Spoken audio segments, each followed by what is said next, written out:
Welcome to Watches with Dennis, and today I'm reviewing the 17.09 Ming Massena LAB in black collaboration watch. This watch is from my personal collection. It was purchased new and I've owned it for several months, and I've now worn it for over a week at this point, and there'll be more on that discrepancy at the end of the video. In terms of the companies, Ming is a horological collective that was formed by 6 individuals a few years ago, and Massena LAB collaborates with other watchmakers on design concepts. So Ming has issued a 1709 model on their own, but this collaborative model has some design differences, and this watch, I believe, did come out before any of the other 1709s that were Ming exclusive did. And the breakdown were 150 of these in the black dial happened, and there were also 50 in the honey dial, but other than the color of the dial and the strap it came with, there's no other differences between the two. This model is listed as having 100 meters of water resistance. And so let's go ahead, though, and take some measurement. Okay, so Massena LAB's website listed this case diameter at 38 millimeters.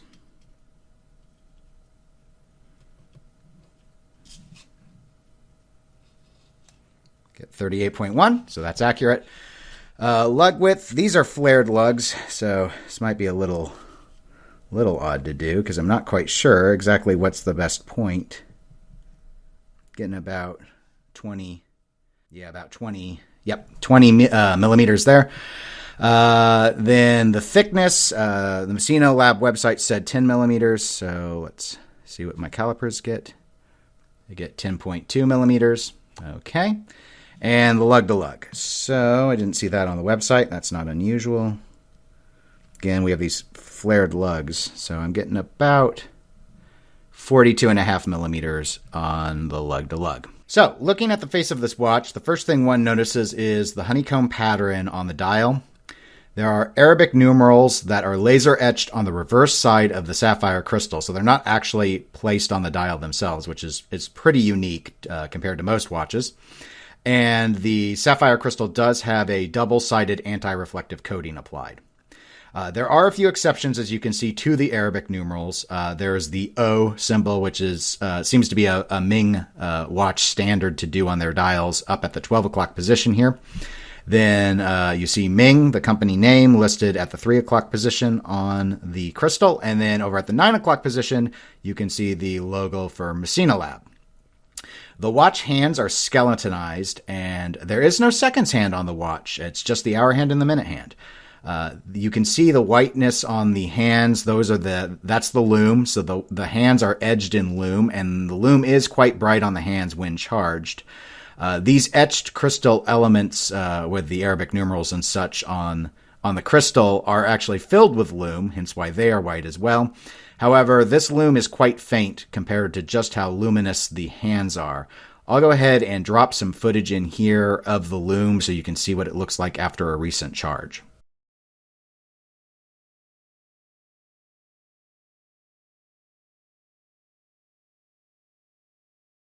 The case itself is stainless steel. You can see the bezel area here is polished. You can kind of see me reflecting back into it. And then the rest of the case is brushed. In terms of the crown, you can see an M logo there once the camera focuses in on it, of the crown itself. And it does consist of 3 positions, and this is not a screw-down crown. So we're essentially in position, I'll say 1. Sometimes I go with 0 to start with, but we're all the way in. We'll say that's position 1. This is the position in which the watch can be wound. And this is a very smooth winding movement. I can feel it barely in my hands. I can't really hear it. And I'd say of all the watches I've worked with, this is the softest wind of any watch I've had, other than Tudor's Black Bay Bronze. I'd say that one is a little softer. I don't know if it has to do with how thick that case is or what, but just as an FYI, if you have experience with a number of watches, that might mean something to you. Then if we pull the crown out into position 2, let's see if I can do it. Okay. This position is where the hour hand can be jumped independently. However, it only goes forwards. We can't, see backwards doesn't actually go anywhere, so it's got a forward only jumping hour like that. And then in position 3, that is general time setting. So see our hour and minute spinning. I believe this movement does feature hacking, but obviously with no second hand, there's not really much to notice there. So that's how the setting features work. The watch features a closed case back. You can see the honeycomb pattern present here as well, and then there's just some information about the watch and the companies listed here. And as for the strap that it came with, it was described as a honey calf strap with a brown Alcantara lining. You can see the maker here. Was it Jean Rousseau? And I believe Jean Rousseau does all the straps for Ming, at least of the 17 series, as far as I'm aware of. I will say the band itself is very comfortable, and it's got a cushion feel to it. So, it's not something I would describe as supple, but it's also not stiff in an uncomfortable, like a cheap leather way. I'm kind of looking at you, Vostok, in the leather straps you come with. But yeah, I was really impressed with the strap, actually. Now, speaking of the movement, which we touched on a little bit ago when I was showing you the setting and crown positions, this watch features the 330.M1 movement, and that is from Schwarz ETN. And Schwarz ETN has modified a Sellita SW330-2. So at its core, this is a Sellita movement, but it has been modified. And that modification relates to that independent hour hand that position 2 was adjusting. So to sort of explain what's going on here, the SW330-2 by default has a 24-hour GMT hand. Now, on the 1709s, the hour hand isn't actually in the hour hand's position in terms of how the watch moves it. It's actually where the GMT hand goes. And the 330M1 modification has that actually going around the dial in 12 hours, like the hour hand position would normally do. But because they've put it on the GMT hand, this has allowed them to make the modification so that it can be jumped forward when the crown is in the position 2 that I showed earlier in the video. So I assume all the other specifications regarding the Sellita SW330-2 hold true for the 330.M1. So that would mean, and it is definitely an automatic movement, but I'm talking 25 joules, an estimated power reserve of 56 hours, and that it beats at 4 hertz. But let's go ahead and check the watch out for accuracy on my time grapher. Okay, so looking at the watch in the dial-up position, I'm getting an average gain right now of 12 seconds a day. I believe this is at full wind. I tried it earlier, and it was a lower gain when it was not as fully wound. So, as usual, positioning and how much wind is in the watch will make a difference in terms of what you get. I did also measure it fully wound in the other 5 positions. I got an average change of plus 4.5 seconds per day, and the extremes were the 12 seconds a day in the dial-up position, and then with the 6th position up was the most negative, which was negative 4 seconds per day. Okay, so let's go ahead and take a look now at the watch on my wrist. My wrist size is 6.75 inches, so I know a lot of people like to see what the watch might look like when being worn. And so I try not to bump my microphone. Give you guys a few angles with me twisting around. Okay, so what are my overall thoughts on this watch? I would say the 3 main positives are it's a very creative design from the flared lugs on up. It does have an easy-to-read dial, and it has quite a comfortable strap. And the negatives would be that the lume could be brighter on the crystal, and be aware if you're getting one of these that has been upgraded or not. So let's talk a little bit more about this. So the watch retailed $2,595 for this version with the black dial. The honey dial versions were $2,795. The black run was limited to 150 units and the honey to 50, as I noted at the start of the video. And these sold out instantly, so you would only be looking for one on the used market at this point.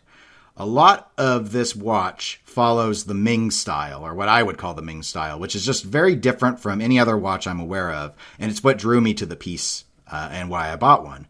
So I did like what Massena LAB seemed to bring to the table, which I'm assuming versus what I've seen in terms of photographs of the Ming standalone 1709 is the honeycomb dial seems to be a Massena LAB touch in the collaboration, as well as the extensive use of Arabic numerals, which is something I do tend to favor on watches.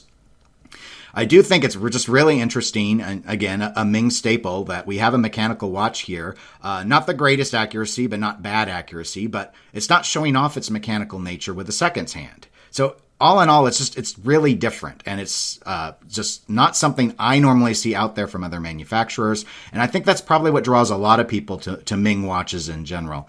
And I would say, I mean, I really like having this piece in the collection. It's so different from anything else I own. I probably wouldn't be inclined to get another Ming just because, again, unless they drastically change up the style, because I think one is probably sufficient to capture this just different sort of look that they've got going on here. Now, as I noted, the watch with the strap, it's really comfortable. The watch itself is light. I don't have a small scale, so I can't tell you how much it weighs. But obviously, I think looking at it on the strap, it's designed to be more of a dress piece. However, given the robust water resistance, which I think I noted at the start, but if I did not, it has 100 meters of water resistance. So pretty robust water resistance, and I think you can easily get away with having this as a daily wear watch. I think it's quite functional like that. And Ming sells a variety of other straps, and I believe they even have a sort of universal bracelet that I think will work. I'm not sure they have it anymore. They may be in the process of changing to a new one. So, but it's something you could always look for secondhand if you're curious in it. But they have other strap colors and like silicone or rubber straps as well. If you want something even more water designed than what this strap would allow, despite what the watch's resistance is. So, moving on from that, I would say the main thing about the lume, again, as you probably saw in the lume footage, the hands are just so bright compared to the crystal. But this isn't a deal breaker to me. It's just worth noting if you're really big into lume.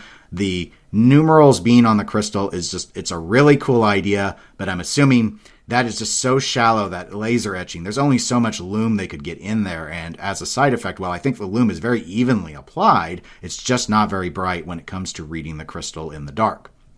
Now, as I noted, the issue about upgrades was my other negative, and in terms of you should be aware whether you're getting one that's been upgraded or not.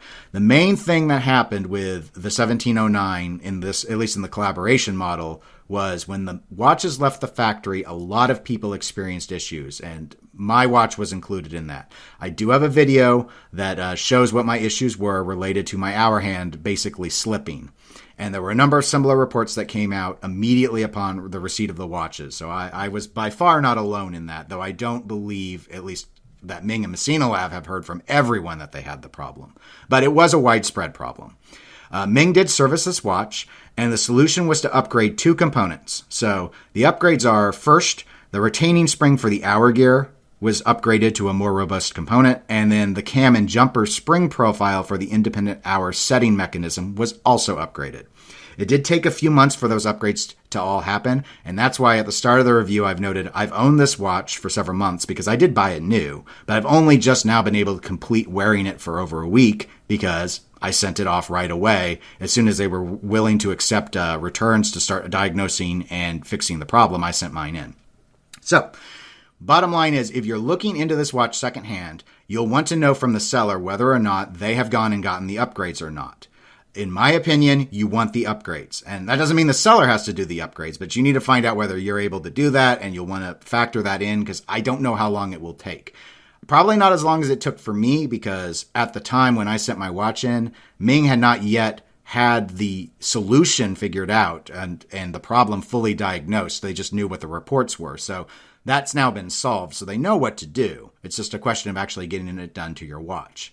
But mine was not even keeping time. The hour hand was out of place after an hour of just running the watch. So it just basically was unusable in the state that I had it. So to me, the upgrades are critical.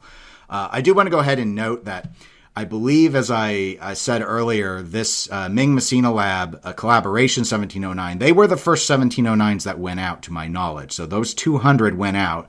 And I believe anyone who's in on a Ming only 1709, which is a different style, but it's still the same model, those all have the upgrades. Like, that's been solved and addressed before they sent any of those out, is my understanding. So if you're looking at other 1709s and you're just using this review for 1709s in general, you don't need to worry about it unless you're looking at a Massena LAB collaboration in terms of whether the upgrades were done in post, because none of them, they all left the factory before the upgrades were ready. So that's just the issue to factor in.